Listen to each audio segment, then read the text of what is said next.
Samedi 29 novembre 2025, mesdames et messieurs, bonjour et merci de nous accueillir chez vous. Et pour démarrer ce bulletin, le réseau des journalistes engagés contre la violence et l'harcèlement en milieu de travail poursuit sa caravane de sensibilisation en partenariat avec le RENASEF et le Bureau international de travail. Ratification de la Convention 190 de l'OIT a rappelé l'importance de protéger les travailleurs. Compte rendu Babacar Sall. Invité par le réseau des journalistes engagés contre la violence et le harcèlement au travail, l'inspecteur du travail a ouvert la conférence en rappelant que la caravane organisée par le réseau vise à encourager la ratification de la Convention 190 de l'OIT. Nous savons que la ratification est une très bonne chose. Une fois ratifiée, il y aura encore un autre travail à faire pour en tout cas éradiquer la violence et le harcèlement dans le monde du travail et dans tous ses contours. La présidente du réseau Aïssatou Diop a ensuite souligné l'importance de sensibiliser en continu, rappelant que les travailleurs veulent simplement exercer leur métier sans violence ni harcèlement. Nous avons récemment mené une randonnée pédestre au niveau de Dakar pour en tout cas interpeller les autorités, leur rappeler que nous attendons, les travailleurs attendent toujours la ratification de la 190. Aujourd'hui, on va à l'intérieur du pays sensibiliser davantage sur la violence et le harcèlement. Les recommandations reviennent toujours.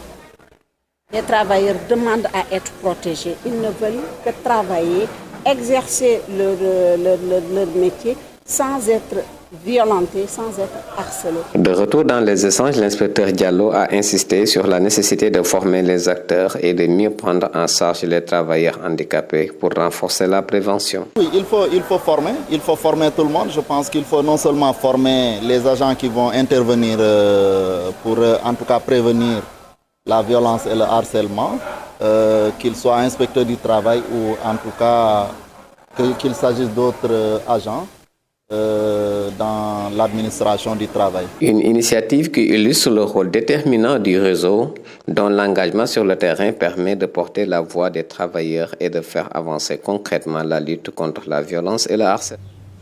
Babacar Sall. Et puis, la société canadienne Ngalam SA a signé un partenariat avec le lycée technique industriel et minier Mamba Grassi de Kédougou. Pour le directeur général de Ngalam SA, cet accord permettra aux jeunes de Kédougou et du Sénégal d'avoir plus de chances de trouver un emploi après leur formation. Nous écoutons Mamadou Mbaye, directeur de la société Ngalam SA, et Elhaj Ibrahima Diouf, proviseur du lycée technique de Kédougou, au micro de Mamadou Sissé.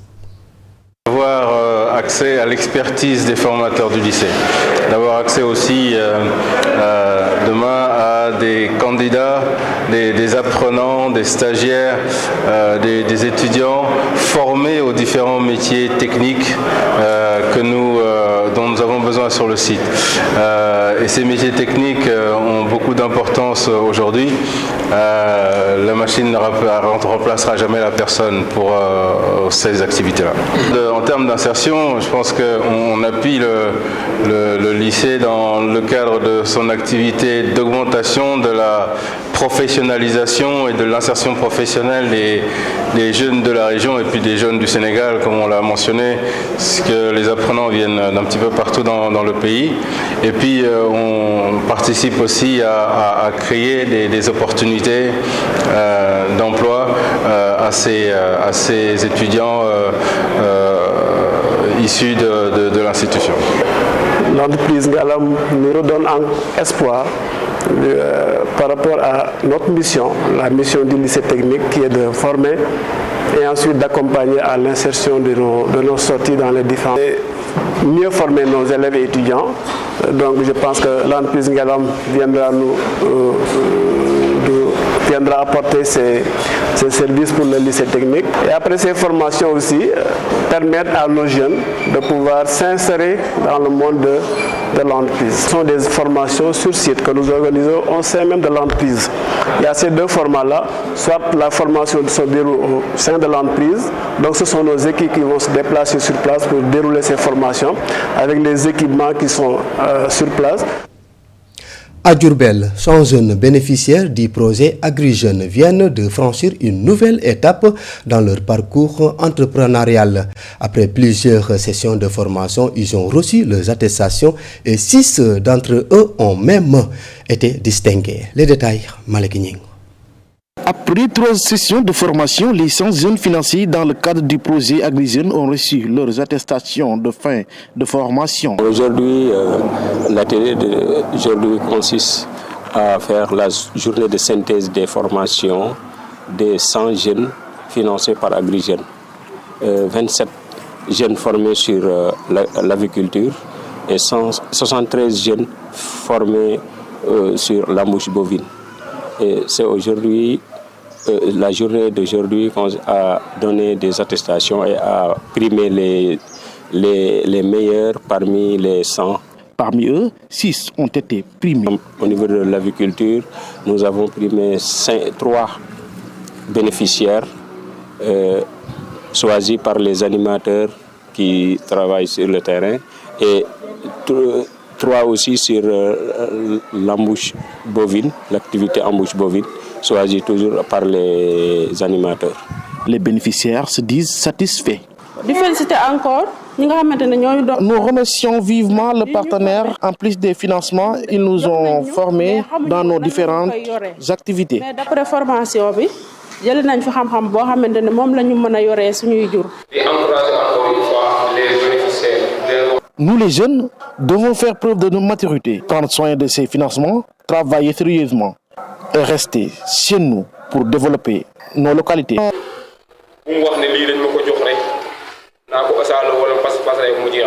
Dans son programme Tekki Ndaw ñi, le projet AgriJeunes en partenariat avec l'IRAPD continue d'accompagner et de financer les jeunes. Dans l'actualité de ce samedi également, contrairement aux rumeurs accusant le comité Baye Fall d'avoir interpellé plusieurs vendeurs de maïga pour vente supposée de viande de chat, seule une personne a réellement été arrêté. Il s'agit d'un homme ayant tué un chat noir pour des pratiques de fétichisme, ce qui a entraîné son expulsion de Touba. L'association Samu Wormay Touba dément toute implication des vendeurs de maïga dans cette affaire largement déformée sur les réseaux sociaux.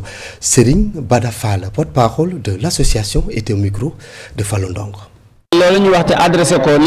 Plusieurs personnes affirment que le communauté Baye Fall, précisément l'association Sam Wormay Touba, aurait arrêté de nombreux vendeurs de maïga parce qu'ils vendraient de la viande de chat. Cette information est fausse. En réalité, une opération a bien été menée, mais elle concernait un seul individu. Cet homme avait tué un chat noir pour pratiquer des fétiches. Après son arrestation, il a été expulsé dans la ville sainte de Touba. Tout le monde connaît l'enseignement de Cheikh Khadim et les règles de l'islam qui n'acceptent pas les pratiques de fétichisme ni la maltraitance des animaux. C'est pour cela que cet individu ne pouvait pas rester dans la ville. Malheureusement, certaines personnes ont mal interprété l'affaire et en ont profité pour accuser injustement les vendeurs de maïga. L'association Sam Wormay Touba n'a jamais déclaré une telle information. Et pour finir, l'état défectueux des routes, les problèmes d'assainissement et la nécessité d'un approvisionnement régulier en électricité figurent parmi les principales préoccupations du comité d'organisation du Gamou annuel de Medina Niassène Keur Madiabel. Lors du CDD préparatoire à cet événement religieux majeur, le préfet de Nioro a pris l'engagement de répondre à toutes les doléances du comité d'organisation. Compte rendu Ousmane Deme. Occasion ne peut être plus grande pour le comité d'organisation que ce CDD pour exposer ses préoccupations en perspective du Gamou annuel de Medina Niassène Keur Madiabel. Nous avons un problème de mobilité avec l'état défectueux de l'axe Ndofane Keur Madiabel et de l'électrification entre autres. Toutefois, de notre côté, nous comptons accompagner l'État pour résoudre ces problèmes.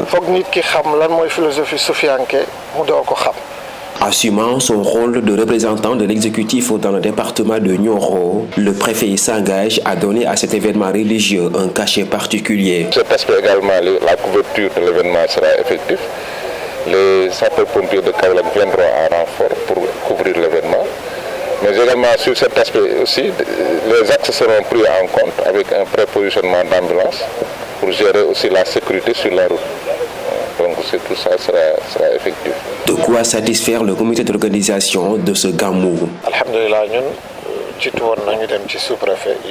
Lors de notre rencontre avec le sous-préfet, nous lui avions exposé nos doléances. Le préfet vient de prendre des engagements pour la satisfaction de toutes nos préoccupations. Cela nous rassure dans la mesure où le Gamou de Keur Madiabel traîne du monde.